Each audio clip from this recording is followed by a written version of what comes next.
Hey families, I just wanted to make a quick video over what we started going over in class today with our new unit. So this new unit is very big about place value and understanding it.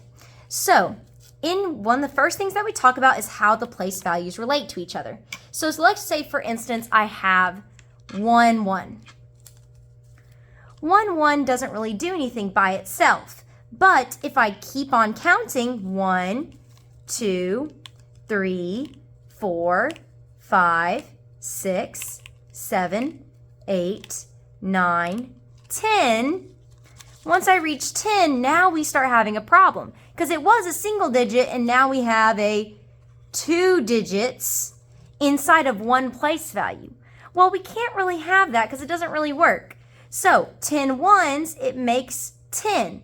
So because we know that it makes that 10, we bundle these together to, instead of having 10 ones all by themselves, we pair them all together, group them together, bundle them to make one stick of 10. So that's why when we write the number 10, we don't just do this in our place value chart. We have 0 ones now, and we have 1 10. So that's why there's that 0 in there.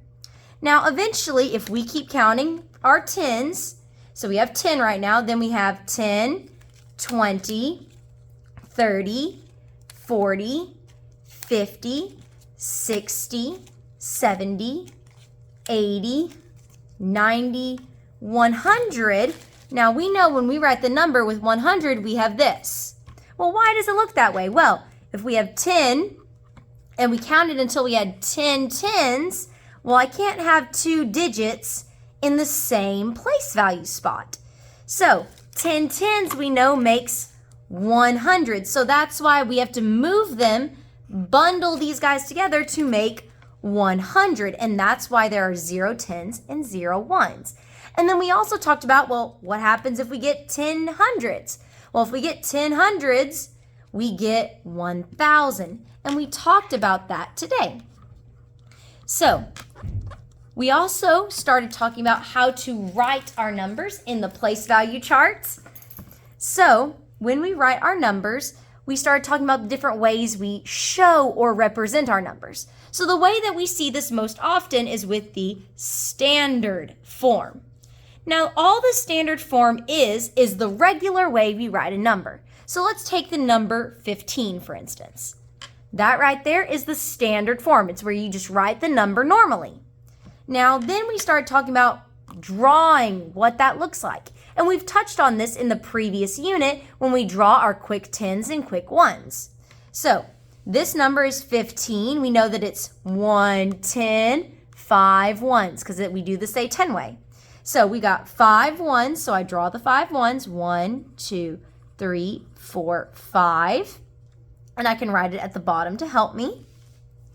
And we have 1 10. So I have 1 10. Remember, our 1s are dots, our 10s are sticks. So this was what we call the picture form. And that's just simply, we're just drawing what the number looks like with our place value blocks. So then from there, we talked about what's called the unit form. So the unit form is where you tell me how much of something you have. So how many ones do you have? How many tens? And how many hundreds? Because this right here, it's drawn, but it doesn't tell me anything. It doesn't use any words. So standard form is the regular way. Picture is drawing it. The unit form is this, where I tell what I have. I have 1 10. Here I have 5 ones. So this is the unit form for 15. They're all saying the same number. They just are represented or showing it differently. Now let's look at a bigger number. So let's take the number 659. So this is a larger number. So whenever you're putting your number into a chart, you always kind of start with the left and then work your way across. Because if you start over here, that's the thousands, and we know that this isn't 1,000 right now. So we start with our 9. So we have start over here. So this is our ones place. We lined it up, so 9 would go over here. And when you draw your ones, you do a row of 5 and then drop down. This becomes very, very helpful in the next unit when we start doing our stacking our numbers on top of each other and adding. So we got to make sure that we teach them now. You do a row of 5 and then drop down to write your next ones. So we go 1, 2, 3, 4, 5, 6, 7, 8, 9. Then I go to the next place. I have 50. 50 that's tens. So 50, I got 10, 20, 30, 40, 50. Now, we haven't talked about hundreds yet because our numbers haven't been big enough. But when we do hundreds, we simply draw a box. So I'm going to draw 6 hundreds because that's what's in my number. 1, 2, 3, 4, 5, 6. So now I've finished my picture form of 659. I got 650 and 9 ones. So now let's go to the unit form. So the unit form is you're just saying how much of each unit you have. So here I have 6 hundreds.